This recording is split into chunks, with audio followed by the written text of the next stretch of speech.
स्थानिक स्वराज्य संस्थांच्या निवडणुकांआधी फोडाफोडीच्या राजकारणावरून रंगलेलं शिंदे सेनेच्या नेत्यांमधलं नाराजी नाट्य महाराष्ट्रानं पाहिलं। मात्र या सगळ्या घडामोडींनंतर उपमुख्यमंत्री एकनाथ शिंदे आज दिल्लीला रवाना झाल्याची माहिती आहे। पक्ष फोडाफोडीबाबत शिंदे थेट भाजपचे वरिष्ठ नेते आणि गृहमंत्री अमित शहांसोबत चर्चा करणार असल्याची माहिती सूत्रांनी दिली आहे। शिवसेनेतून वारंवार होणाऱ्या भाजपमधील पक्षप्रवेशावर एकनाथ शिंदे नाराज असल्याची चर्चा आहे। ही नाराजी घेऊन आज दिल्लीमध्ये अमित शहा यांना एकनाथ शिंदे भेटण्याची शक्यता आहे। अमित शहा यांच्या भेटीनंतर शिंदे उद्या बिहारमधील मुख्यमंत्री शपथविधीला रवाना होणार आहेत। दरम्यान उपमुख्यमंत्री अजित पवार आणि मुख्यमंत्री फडणवीसांची आज भेट झाली। या भेटीदरम्यान एकनाथ शिंदेंच्या नाराजीवर चर्चा झाल्याची सूत्रांची माहिती आहे। यावेळी अजित पवारांसह सुनील तटकरे, प्रफुल्ल पटेलही उपस्थित असल्याची माहिती आहे। शिंदेंची नाराजी दूर करण्याबाबत बैठकीमध्ये चर्चा झाल्याची सूत्रांची माहिती आहे। माजी आमदार राजन पाटील यांनी उपमुख्यमंत्री अजित पवार यांची माफी मागितली आहे। राजन पाटलांचे चिरंजीव बाळराजे पाटील यांनी थेट अजित पवारांना चॅलेंज दिलं होतं। अजित पवार कोणाचाही नाद करा पण अंगरकरांचा नको असं थेट आव्हान बाळराजे पाटलांनी दिलं होतं। त्यानंतर आज पत्रकार परिषद घेत राजन पाटलांनी अजित पवारांची माफी मागत अजित पवारांनी माझ्याही मुलांना पार्थ आणि जयसारखं समजावं अशी विनंती केली आहे। तर बाळराजे पाटलांनीही अजित पवारांची माफी मागितली। आमच्या मुलाच्या तोंडून न कळत उत्साहात म्हणा भावनेत म्हणा जे अपशब्द झाले ते अत्यंची ती व्हायला नको होते। त्याबद्दल मी अजितदादांचं व्यक्तिशः आणि पवार परिवारांचं मी अंतःकरणपूर्वक इथं दिलगिरी व्यक्त करतो। आमच्या कुटुंबाला बदनाम करत होते, आमच्या गावाला बदनाम करत होते, म्हणून त्यांनी जो प्रयत्न केला होता की अनगरची नगरपंचायत निवडणूक लावायची, परंतु ते त्यामध्ये त्यांना यश आलं नाही। तो जो उत्साह होता त्या उत्साहाच्या भारामध्ये मी ते बोलून गेलो असेल, परंतु अजितदादांना मी काहीतरी बोलावं असं माझ्या मनात ते नव्हतं। जर ते झालं असेल तर मी ठीक आहे, मी दिलगिरी व्यक्त करतो।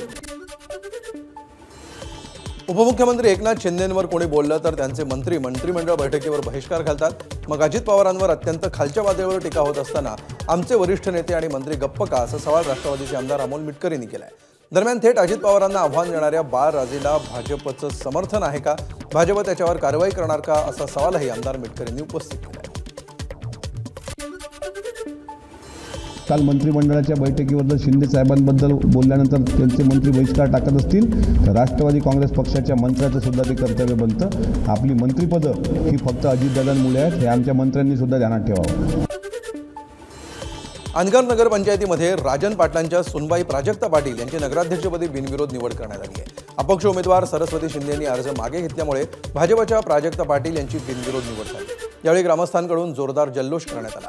दरम्यान निवडून आल्यानंतर प्राजक्ता पाटलांनी गावकऱ्यांचे आभार मानत बिनविरोधाचा वारसा काही लोकांनी खंडित करण्याचा प्रयत्न केला तरी कायम राहिला अशी प्रतिक्रिया दिली। खूप आनंद झालाय, व्यक्त खरं तर करता येत नाही, इतका आनंद झाला।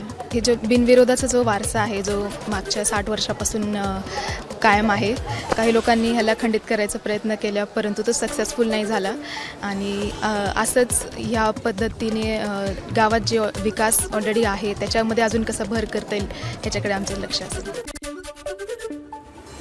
अनगर नगरपंचायत निवडणुकीमध्ये उज्ज्वला थिटेंचा अर्ज तांत्रिक कारणास्तव रद्द करण्यात आल्यामुळे एकच खळबळ उडाली।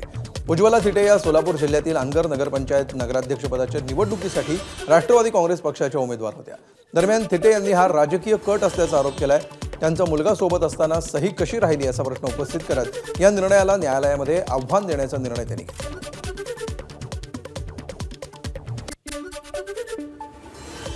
दरम्यान राष्ट्रवादीचे जिल्हाध्यक्ष उमेश पाटील यांनी अर्ज बाद करण्यावरून चौकशीची मागणी केली आहे। अनगरकर पाटलांनी पळपुटेपणा पुन्हा सिद्ध केल्याची टीका उमेश पाटलांनी केली आहे। उज्ज्वला थिटे खऱ्या मर्दानी आहेत, अनगरकर पाटील हे पळपुटे आहेत हे सिद्ध झालं अशी टीका उमेश पाटलांनी केली आहे।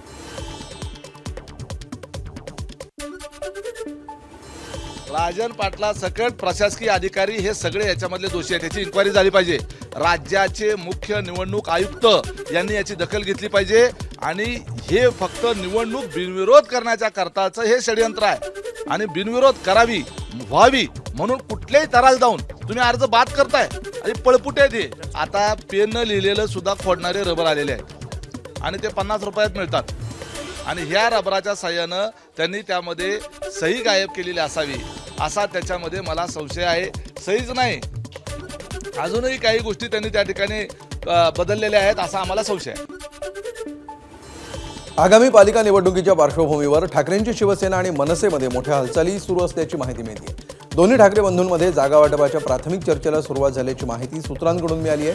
मुंबईमध्ये ठाकरेंची शिवसेना मनसेला 70 जागा देण्याची तयारीत असल्याची माहिती विश्वसनीय सूत्रांनी दिली आहे.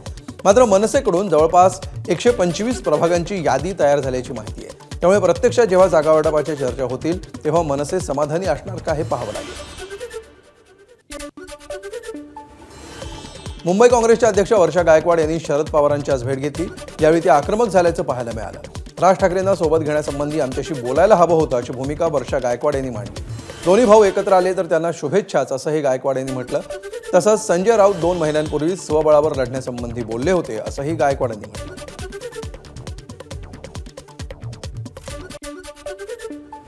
त्यामुळे आज आमची खूप चांगली चर्चा झालेली आणि आमची नैसर्गिक सातत्याने असलेली आमची अलायन्स आहे.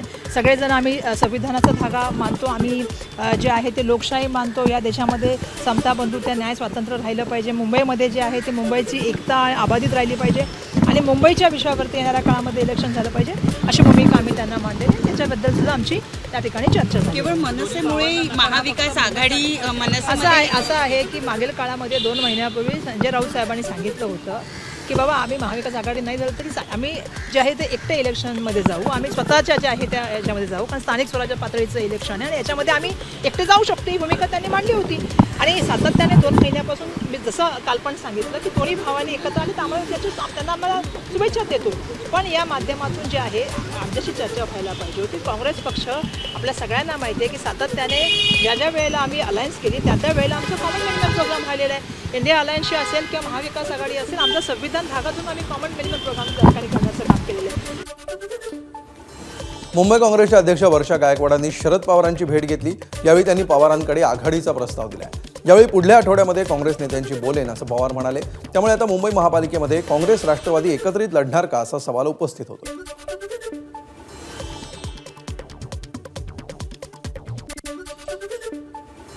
राज्यातील रखडलेल्या स्थानिक स्वराज्य संस्थांच्या निवडणुकांमध्ये आरक्षणाची 50% मर्यादा ओलांडता कामा नये असं सुप्रीम कोर्टानं राज्य सरकारला स्पष्टपणे बजावलं होतं. तसंच आरक्षणाचं प्रमाण मर्यादेपेक्षा अधिक आढळल्यास निवडणुकांना स्थगिती देण्याचा इशारा सर्वोच्च न्यायालयानं दिला होता.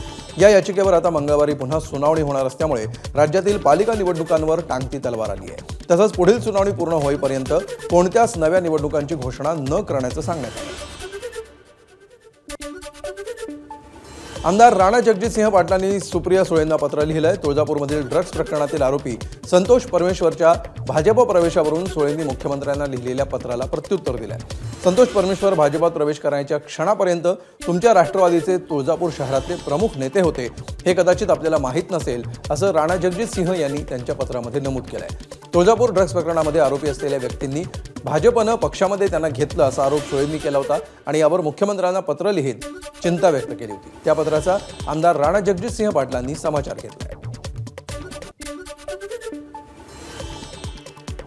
कोल्हापूरमधील कागल नगर परिषदेच्या प्रभाग क्रमांक 9 मध्ये वैद्यकीय शिक्षण मंत्री हसन मुश्रीफ यांच्या पुतण्याची पत्नी सेहरनिदा मुश्रीफ यांनी नगरसेवकपदी त्यांची बिनविरोध निवड झाली आहे. सेहरनिद मुश्रीफ यांच्या विरोधामध्ये शिंदेच्या शिवसेनेच्या नूरजहां नायकोडी यांनी उमेदवारी अर्ज दाखल केला होता. मात्र शिंदेच्या शिवसेनेनं अखेर माघार घेतल्यामुळे मुश्रीफ गटाच्या उमेदवारांचा बिनविरोध निवडून येण्याचा मार्ग मोकळा झाला.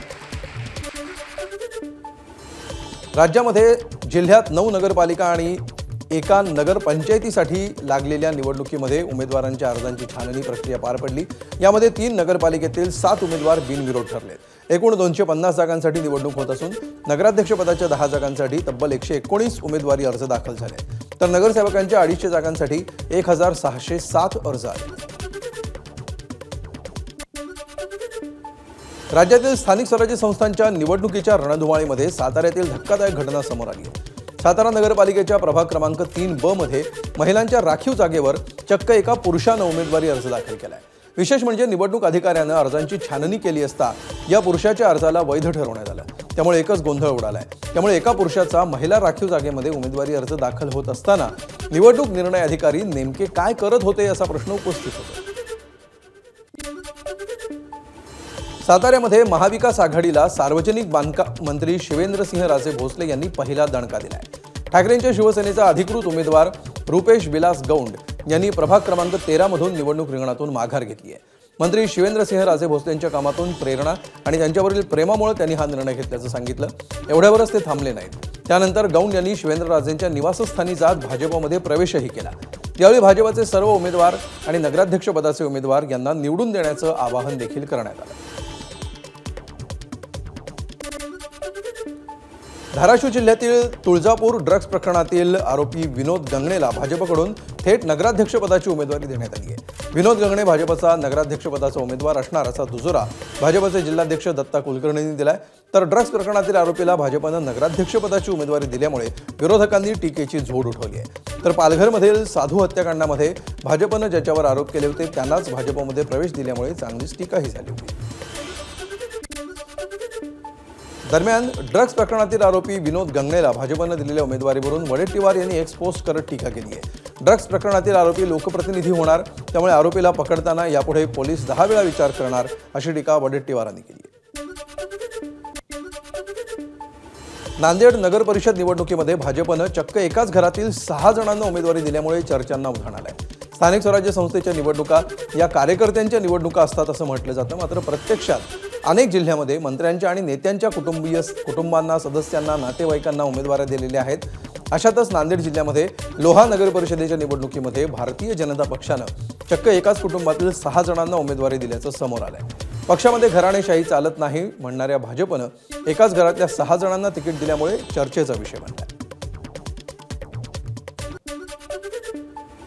भारतीय जनता पक्षाला उमेदवार मिळाले नाही ते त्याच्यातून स्पष्ट होते. आता उमेदवार मिळाले नाही आणि पॅनल तर उभा करायचा आहे, त्याच्यामुळे एकाच कुटुंबातल्या 6 लोकांना त्यांनी देण्याचा प्रयोग त्या ठिकाणी केलेला आहे. त्यांच्या पक्षांनी त्यांची दखल घेतली पाहिजे. लोक तर निश्चित दखल घेतील, पक्षांनी देखील दखल घेतली पाहिजे की उमेदवार मिळाले नाही तर कशा पद्धतीनं हे काम करतात. जालन्यातील अंबड नगरपालिकेमध्ये भाजप विरुद्ध महाविकास आघाडी असा रणसंग्राम होणार आहे. भाजपकडून देवयानी कुलकर्णी यांना नगराध्यक्षपदाची उमेदवारी दिली असून काँग्रेस आणि राष्ट्रवादीचा बालेकिल्ला असलेल्या या नगरपालिकेवर भगवा झेंडा फडकवणार असल्याचा दावा देवयानी कुलकर्णी यांनी केला आहे. ही लढाई एकतर्फी आहे आणि भाजपच्या रॅलीला होणारी गर्दी पाहता विजय आपलाच असल्याचा विश्वास देखील त्यांनी व्यक्त केला. भाजपनं या नगरपालिकेमध्ये स्वबळाचा नारा दिल्यामुळे शिंदेंची शिवसेना आणि अजित पवारांच्या राष्ट्रवादीनं या ठिकाणी युती केली आहे. त्यामुळे या ठिकाणी निवडणूक रंगतदार होण्याची शक्यता आहे.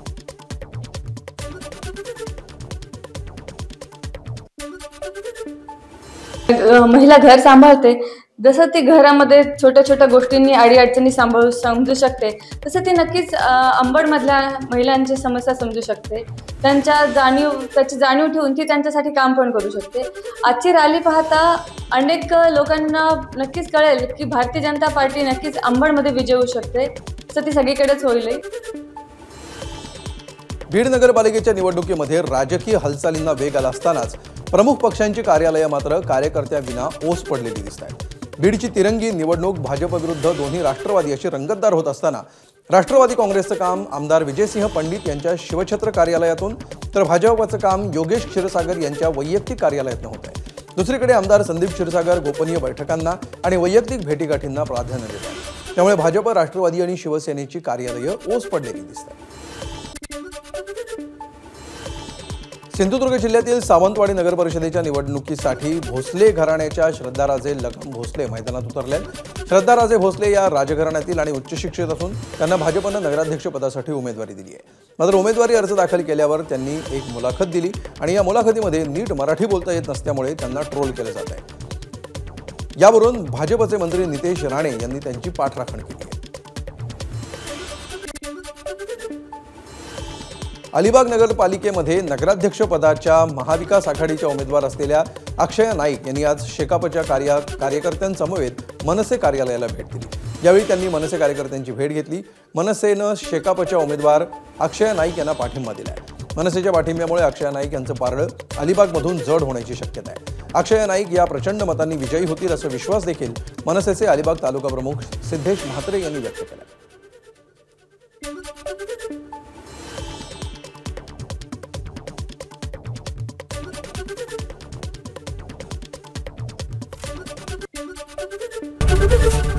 एबीपी माझा, उघडा डोळे बघा नीट.